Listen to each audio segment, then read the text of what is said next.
November 2nd, 1944, 1:47 a.m. Philippine Sea, 180 miles east of Leyte Gulf. Commander Takeo Shibata stood in the darkened Combat Information Center of the heavy cruiser Naji, watching his radar operators' futile attempts to track the American aircraft circling somewhere in the black void above. The radar screen showed nothing but sea return and atmospheric clutter. Shibata had served in the Imperial Japanese Navy for 19 years, survived the Coral Sea, Midway, and the Philippine Sea. He understood night naval combat.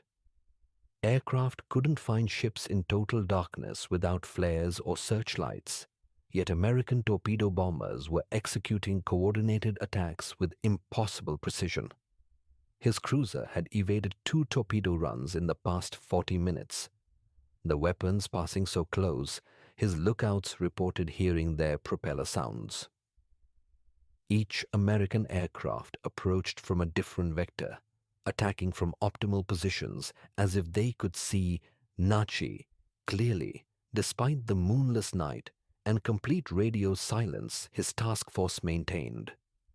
What Commander Shibata didn't know, what no Japanese naval officer would understand until interrogations in late 1945, was that the Grumman TBF Avenger torpedo bombers hunting his ship each carried a complete radar system installed in a streamlined pod beneath their right wing.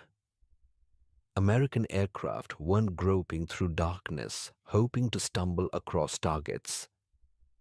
They were tracking Japanese ships with electronic precision from distances exceeding 20 miles, plotting intercept courses, coordinating multi-axis attacks, all while Japanese radar operators stared at empty screens, convinced no enemy could find them in the darkness. Japanese naval intelligence devoted considerable resources to understanding American night attack capabilities. The 4th Section of the Naval General Staff, responsible for communications intelligence and technical assessment, maintained a dedicated team analyzing captured equipment and combat reports. Following night engagements off Guadalcanal in late 1942, where American aircraft demonstrated unsettling accuracy in darkness, Commander Yoshiro Tanaka's Technical Intelligence Unit initiated comprehensive analysis. Captured documents at the Naval Technical Research Institute, preserved in National Archives Record Group 457, revealed their systematic misunderstanding. A December 1942 assessment concluded, American night attack success derives from superior pilot training in instrument flight and celestial navigation. Enemy pilots demonstrate exceptional skill locating ships by sound direction, finding and observing bioluminescent wake patterns. No evidence suggests airborne detection equipment beyond standard direction-finding radios. The analysis was thorough, methodical, and completely wrong. Japanese intelligence officers, working within their understanding of radar technology as massive ship-mounted installations requiring substantial electrical power, couldn't conceive that Americans had miniaturized these systems enough to install in single-engine aircraft. Their technical framework assumed radar required water cooling, extensive power generation capacity, and substantial antenna arrays, all impossible in an aircraft. When Japanese radar experts examined the physics, they concluded airborne search radar was theoretically impossible given weight, power, and antenna size constraints. By mid-1943, as American night torpedo attacks increased in frequency and accuracy, Japanese naval intelligence escalated their investigation. Captain Minoru Genda, an air operations expert who had planned the Pearl Harbor attack, personally reviewed combat reports from night engagements. His June 1943 assessment to Admiral Koga acknowledged a problem. American aircraft demonstrate inexplicable ability to locate ships in conditions of zero visibility. Their attack coordination suggests either previously unknown navigation techniques or technical capability we have not identified. But even Genda couldn't imagine the reality. Japanese intelligence intercepted American radio communications, analyzed captured flight manuals, debriefed pilots who had encountered American aircraft, and examined wreckage from downed planes. They never found evidence of airborne radar because they never looked in the right place. A seemingly decorative pod mounted beneath the wing, dismissed as an auxiliary fuel tank or weapons rack. The story of airborne radar began not with grand strategic vision, but with a specific tactical problem that nearly cost the United States the Pacific War. In early 1942, American torpedo bomber squadrons faced catastrophic limitations. The Douglas TBD Devastator primary torpedo bomber at Midway required visual contact to launch weapons. Pilots needed to see targets, identify them, maneuver into attack position, and release torpedoes, all while exposed to anti-aircraft fire and defending fighters. At Midway, 41 Devastators attacked Japanese carriers. 35 were shot down. 0 hits were achieved. The replacement aircraft Grumman's TBF Avenger offered better performance and protection, but shared the same fundamental limitation. Pilots attacked targets they could see. Night operations, weather conditions, or enemy smoke screens rendered torpedo bombers ineffective. Admiral Chester Nimitz, reviewing battle damage assessment reports from 1942 carrier engagements, noted the tactical paradox. Torpedo bombers were most needed at night when enemy ships attempted escape or reinforcement runs, precisely when they were least effective. Lieutenant Commander William Thomas Martin, serving on Nimitz's staff at Pearl Harbor, proposed a solution that seemed impossible. Install ship detection radar in torpedo bombers. Martin had watched radar revolutionize naval surface combat. American destroyers could engage Japanese ships beyond visual range, tracking targets through darkness and weather with electronic precision. Why not give the same capability to aircraft? The technical challenges appeared insurmountable. Existing ship-mounted search radars weighed thousands of pounds, required water cooling systems, consumed enormous electrical power, and needed antenna arrays dozens of feet long. Aircraft electrical systems generated perhaps 1 kilowatt of power. Weight constraints meant every pound reduced bomb load or fuel capacity. The longest antenna that could fit on a torpedo bomber was perhaps 3 feet. Dr. Luis Alvarez at the Massachusetts Institute of Technology Radiation Laboratory accepted the challenge. Alvarez, who would later win the Nobel Prize in Physics, led a team developing a radar system specifically for airborne installation. The ASB radar, Air-to-Surface Vessel, Band B, needed to fit within the dimensional constraints of an aircraft weapons pod, operate on aircraft electrical power, withstand vibration and G-forces, and provide sufficient range and resolution to detect ships at tactically useful distances. The breakthrough came through microwave technology. Instead of the meter wavelength radars used on ships, Alvarez's team designed a system operating at 10 centimeter wavelength. The shorter wavelength allowed smaller antennas while maintaining detection range. A rotating antenna measuring just 30 inches in diameter, spinning at 4 revolutions per second, could scan a 60-degree sector ahead of the aircraft. The transmitter generated 70 kilowatts of peak power in microsecond pulses, providing detection ranges exceeding 20 miles for large ships. By April 1942, just 4 months after initial concept, the first ASB prototype underwent testing at the Naval Air Station Quonset Point, Rhode Island.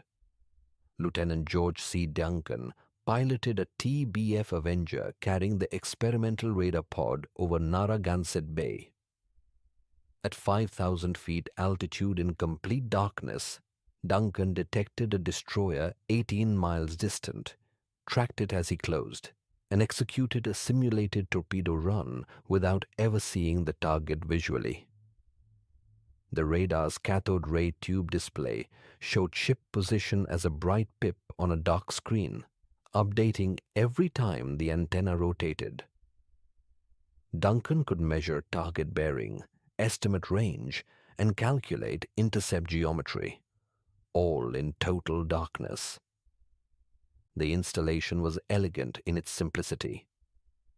Engineers designed a teardrop-shaped pod measuring 33 inches long, 12 inches in diameter at its widest point, streamlined to minimize drag. The pod mounted beneath the TBF's right wing on standard weapons racks. Internal components included the rotating antenna, transmitter, receiver, and power supply.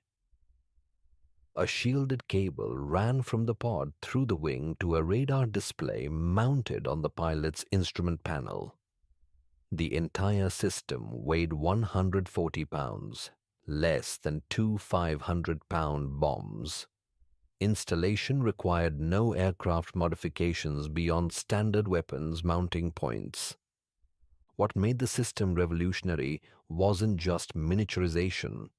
It was integration into tactics no enemy anticipated.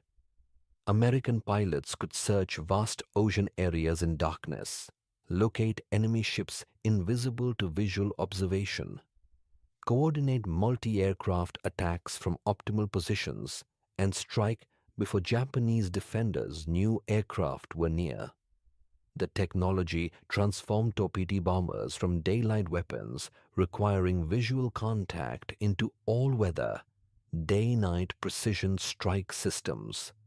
Western Electric Company's Kearney, New Jersey facility received the production contract in May 1942. The company, primary manufacturer of telephone equipment for AT&T, seemed an unlikely defense contractor. But Western Electric possessed exactly what the program needed: precision electronics manufacturing capability, experience producing complex electrical assemblies in volume, and engineering expertise in miniaturizing components. The Kearney plant employed 6,800 workers by December 1942, working 3 shifts around the clock, producing ASB radar pods. Each pod contained 847 individual components: vacuum tubes, capacitors, resistors, transformers, waveguides, antenna mechanisms, and the precision-machined rotating joint allowing the antenna to spin while maintaining electrical connections. Manufacturing required 23 different subcontractors supplying specialized components. RCA produced the cathode ray tubes in Lancaster, Pennsylvania. Raytheon manufactured magnetron tubes in Waltham, Massachusetts. General Electric supplied precision antenna motors from Schenectady, New York. Production scaling demonstrated American industrial capacity in microcosm. May 1942. 12 pods manufactured for testing. July 1942. 89 pods delivered to operational squadrons. October 1942. 234 pods produced. By January 1943, Western Electric produced 2,100 ASB radar pods monthly. Peak production in July 1944 reached 3,200 pods monthly, exceeding 100 units daily. The company maintained this production rate for 16 consecutive months ultimately manufacturing 47,362 ASB radar pods by September 1945. The cost reflected the technological sophistication. Each ASB radar pod cost $4,870 in 1943 dollars, equivalent to $85,000 in 1943 dollars, 2025. The Navy spent $230 million on the program, second only to proximity fuses among electronics programs. This exceeded Japan's entire radar development budget for all projects across all military services from 1941 to 1945. The production cascade extended beyond the pods themselves. Each radar required a display unit installed in the aircraft cockpit. Bendix Aviation Corporation manufactured these displays at its Teterboro, New Jersey plant, producing 4,200 units monthly by mid-1944. Installation kits containing cables, mounting brackets, and power adapters came from United Aircraft Corporation's East Hartford, Connecticut facility at rates exceeding 5,000 monthly. The logistics of distributing this equipment required dedicated supply chains spanning the Pacific. By late 1944, forward supply depots at Manus Island, Ulithi Atoll, and Guam maintained inventories exceeding 1,000 radar pods each to support operational squadrons. Japan attempted comparable development. The Naval Technical Research Institute initiated airborne radar programs in 1943, designating the effort as urgent national priority. The program employed 127 engineers and technicians working at Yokosuka Naval Arsenal. They produced 14 prototype airborne radar units between January 1943 and August 1945. None entered production. Weight problems proved insurmountable. Japanese prototypes weighed over 400 pounds, double the American ASB system weight, yet provided inferior range and resolution. Manufacturing limitations prevented producing the precision components required. Japanese factories couldn't manufacture magnetron tubes reliably, couldn't produce vacuum tubes meeting specifications, couldn't fabricate waveguides to necessary tolerances. The comparison was devastating. American production of one specific radar type exceeded 47,000 units, while Japan's entire airborne radar program produced 14 prototypes. Western Electric's Kearney plant alone employed 5 times more workers than Japan's entire airborne radar program. A single American subcontractor, RCA's cathode ray tube facility, produced more electronic components monthly than all Japanese electronics factories produced across all programs. Torpedo Squadron 11 received the first operational ASB radar pods in July 1942, equipping their TBF Avengers aboard USS Saratoga. Commander William A. Martin, the same officer who had proposed airborne radar to Nimitz, took command of VT-11 specifically to develop tactical doctrine for the new equipment. The squadron's pilots, most with fewer than 400 flight hours, faced the challenge of learning an entirely new form of warfare. Radar operation required skills no flight training had taught them. Pilots learned to interpret cathode ray tube displays showing ship targets as bright pips against dark backgrounds, distinguish between real targets and sea return clutter, calculate intercept courses from radar bearings and range estimates, and coordinate attacks using radar-derived positioning. Martin developed the tactical procedures through systematic experimentation. His squadron practiced against American destroyer escorts in waters near Tongatabu in August 1942. executing mock attacks in every weather condition and visibility state. The exercises revealed radar's transformational impact. Pilots could locate ships at ranges exceeding 25 miles in total darkness, track multiple targets simultaneously, and execute coordinated attacks from multiple bearings. Tactics impossible using visual navigation. The first combat employment occurred on October 26, 1942, during the Battle of Santa Cruz.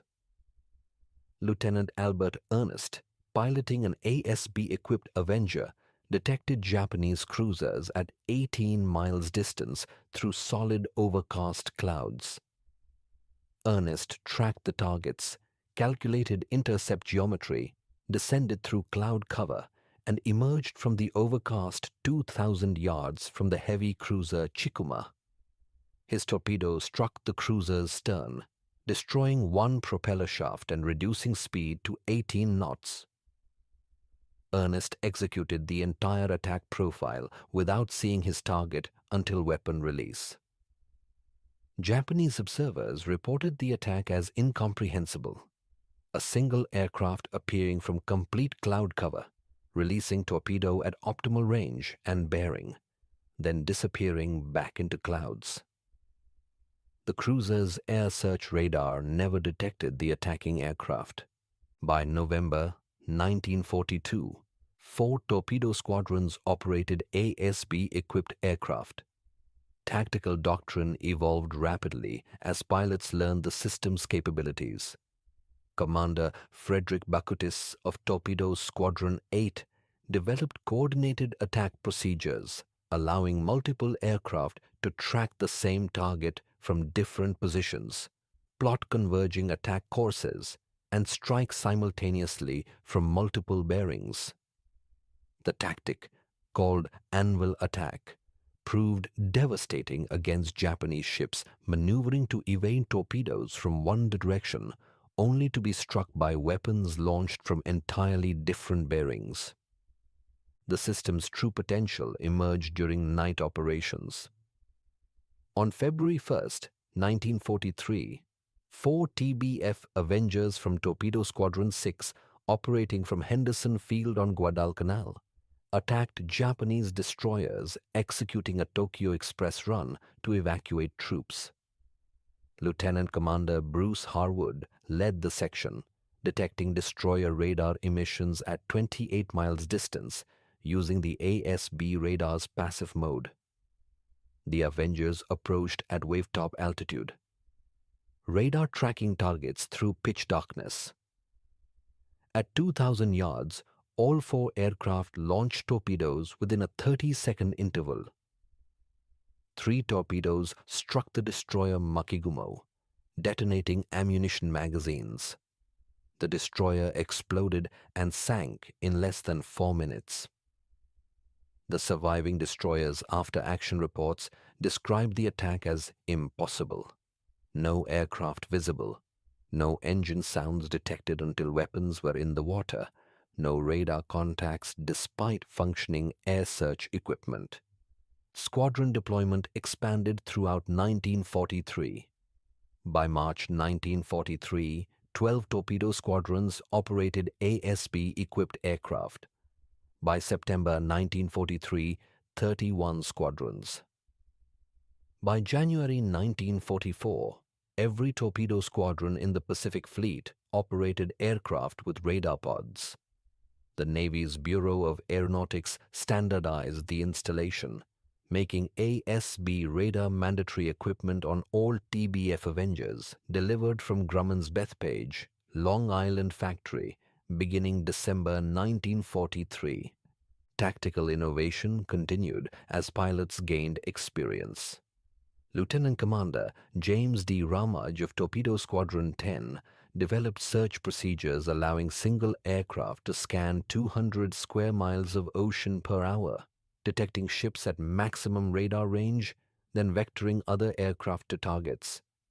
During the Battle of the Philippine Sea in June 1944, Ramage's squadron located the Japanese mobile fleet at 1712 hours, detecting carriers at 22 miles distance despite hazy visibility that prevented visual sighting. The squadron executed coordinated strikes against 2 carriers, achieving 3 torpedo hits on Hio, which sank 3 hours later. The equipment proved remarkably reliable.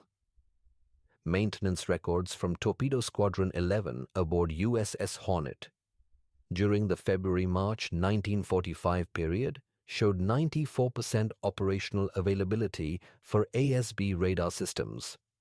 Of 34 aircraft in the squadron, an average of 32 maintained functional radar throughout the deployment. Failures typically involved antenna motor bearings, replaced in 45 minutes by squadron technicians using spare parts carried aboard the ship. The Formosa air battle in October 1944 demonstrated how thoroughly American technological advantage had shifted naval warfare dynamics. Japanese land-based naval aviation, operating from Formosa and Okinawa, launched coordinated strikes against Admiral William Halsey's Third Fleet. Over 4 days, Japanese aircraft conducted 650 sorties attacking American carriers and battleships. American torpedo squadrons, equipped with ASB radar, executed counter-strikes against Japanese airfields at night, catching aircraft being refueled and rearmed on the ground. On October 13, 1944, Lieutenant Commander Hugh Winters led 12 TBF Avengers from USS Intrepid against Tainan Airfield on Formosa. The attack began at 22:40 hours in complete darkness. Winters's radar detected the airfield's runway lights at 19 miles distance, providing precise bearing and range for navigation. The Avengers approached at 200 feet, invisible to Japanese radar operators scanning for high-altitude bombers. At 2 miles, Winters' section initiated the attack, dropping 500-pound bombs on parked aircraft. The squadron's after-action report documented the destruction of 24 aircraft on the ground, 3 fuel storage tanks, and 2 ammunition dumps. Japanese ground forces never detected the attacking aircraft until bombs detonated. Not a single Japanese fighter launched to intercept, despite 12 American aircraft circling the airfield for 8 minutes during the attack. Japanese response revealed systematic confusion. Captured documents from the 26th Air Flotilla headquarters, preserved in Record Group 457, showed desperate attempts to understand American night attack capability. A report dated October 16, 1944 concluded, "Enemy aircraft demonstrate impossible navigation accuracy in total darkness. Attacks executed with precision, suggesting knowledge of airfield layout beyond what photographic reconnaissance could provide." Assessment: Americans possess an advanced radio navigation system allowing aircraft to locate specific ground targets without visual reference. The assessment was simultaneously correct and wrong. Americans did possess advanced navigation capability, but it was radar, not radio navigation, and Japanese analysts never identified the actual technology.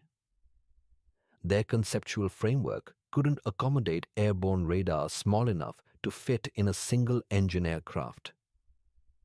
The Battle of Leyte Gulf in October 1944 demonstrated tactical supremacy. American escort carriers supporting the invasion of Leyte Island faced attack by Admiral Takeo Kurita's center force, including battleships Yamato and Musashi.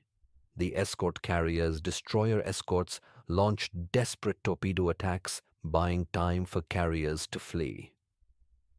Meanwhile, TBF Avengers from multiple escort carrier squadrons executed coordinated radar-guided strikes. Lieutenant Commander Richard Fowler of Composite Squadron 5, operating from escort carrier Kitkan Bay, led repeated torpedo attacks against Japanese battleships. Fowler's squadron executed 9 separate strikes between 6:35 and 9:17 hours on October 25th. Each attack used ASB radar to locate Japanese ships through smoke and haze from burning vessels, coordinate multi-aircraft approaches, and strike from optimal positions. Fowler's aircraft alone launched 5 torpedoes, achieving 2 hits on the heavy cruiser Suzuya. The cruiser, already damaged by earlier strikes, lost power and eventually capsized. The squadron's total strikes forced Japanese battleships into continuous evasive maneuvers, disrupting formations and delaying attacks on American carriers. Japanese commanders reported the battle as incomprehensible. Admiral Kurita's after-action report described American aircraft appearing and disappearing through smoke and clouds, attacking from directions his lookouts couldn't observe, coordinating strikes with impossible precision given visibility conditions. His report noted, enemy pilots demonstrate supernatural ability to locate ships through smoke and weather. Their attack coordination suggests communication or guidance systems unknown to our forces. The reversal in Japanese assessment became evident through captured documents spanning the war. April 1943. Intelligence summary. American torpedo bomber represents minimal night threat. Pilots lack training for instrument flight in darkness. Night operations assessed as ineffective propaganda claims. December 1943. Assessment following Rabaul night strikes. American night torpedo attacks demonstrate unexpected accuracy. Recommend investigation of possible radio navigation aids. July 1944. Report after Philippine Sea. Enemy aircraft locate task forces in conditions of zero visibility. Unknown detection method employed. Post-war interrogation of Commander Takeo Shibata, November 1945. We never understood how American pilots found ships in total darkness. Our radar never detected their aircraft. They attacked with precision impossible for pilots relying on visual navigation. Only after surrender did we learn they carried radar in their wings. Statistical analysis revealed the technological advantage's impact. American torpedo squadrons achieved 11.8% hit rates during night attacks from January through December 1944, compared to 3.2% hit rates for daytime attacks where defending fighters and intensive anti-aircraft fire degraded accuracy. The radar-equipped night attacks proved nearly 4 times more effective than traditional daylight strikes. Japanese ships detected by ASB radar-equipped aircraft had 26% probability of being hit by torpedoes compared to 8% probability for ships attacked by aircraft without radar. Casualty statistics demonstrated Japanese inability to counter the capability. From July 1942 through August 1945, American torpedo squadrons operating ASB-equipped aircraft sank or damaged 147 Japanese warships and 283 merchant ships vessels totaling 1.8 million tons. Japanese forces shot down 312 ASB-equipped aircraft during this period, a loss rate of 2.1% per sortie compared to 8.7% loss rates for daylight torpedo attacks. The radar allowed American aircraft to operate in conditions where Japanese defenses proved ineffective: darkness, weather, smoke, and beyond visual range. Post-war interrogations revealed the systematic failure of Japanese intelligence to comprehend American technical capability. Commander Yoshiro Tanaka, interviewed at Yokosuka Naval Arsenal in September 1945, explained, "We analyzed everything, captured manuals, intercepted communications, technical assessments from every engagement. We knew Americans had excellent radar on their ships. We never imagined they could build radar small enough to install in single-engine aircraft. Our engineers said it was theoretically impossible given weight and power requirements. When we finally examined captured aircraft with radar pods in March 1945, our technical team couldn't believe the miniaturization Americans achieved. Vice Admiral Takejiro Onishi, commander of 1st Air Fleet and architect of kamikaze tactics, reflected on American airborne radar in his final interview before committing suicide in August 1945. This technology represented everything wrong with our assessment of American capability. We dismissed them as technically inferior, focused on quantity over quality. Then we encountered aircraft carrying electronic systems our best laboratories said couldn't exist. The radar wasn't just a weapon, it was proof we fundamentally misunderstood our enemy's industrial and scientific capacity. The technology's influence extended far beyond World War II. Post-war, every navy developed airborne anti-shipping radar following American designs. The ASB radar's principles, rotating antenna, microwave frequency, integrated cockpit display, became standard for maritime patrol aircraft. Modern anti-ship missiles trace their guidance directly to ASB radar concepts: electronic detection of surface targets, automated tracking, coordinated attacks from multiple platforms. The irony penetrates deeply. Japanese commanders who initiated the Pacific War, believing their superior fighting spirit and tactical expertise would overcome American material advantages, discovered that American engineers had fundamentally altered warfare, while Japanese intelligence never detected the change. The radar pods, streamlined teardrop shapes mounted beneath wings, seemed too small, too simple, too mundane to represent revolutionary capability. Yet these innocuous-looking pods demonstrated the principle that would define modern warfare: technical superiority, implemented at industrial scale, defeats conventional tactical skill. Commander Takeo Shibata, the officer who watched his radar screens show nothing while American torpedo bombers tracked his ship through darkness, reflected in a 1963 interview. "I survived because our destroyer captain was brilliant at evasive maneuvering. But skill and experience meant nothing against pilots who could see in total darkness. They hunted us electronically while we groped blindly. That's what lost the war. Not Japanese failure, but American achievement at scales we never imagined possible." 47,000 radar pods. We couldn't build 14 prototypes. The mathematics of defeat were written in those production numbers.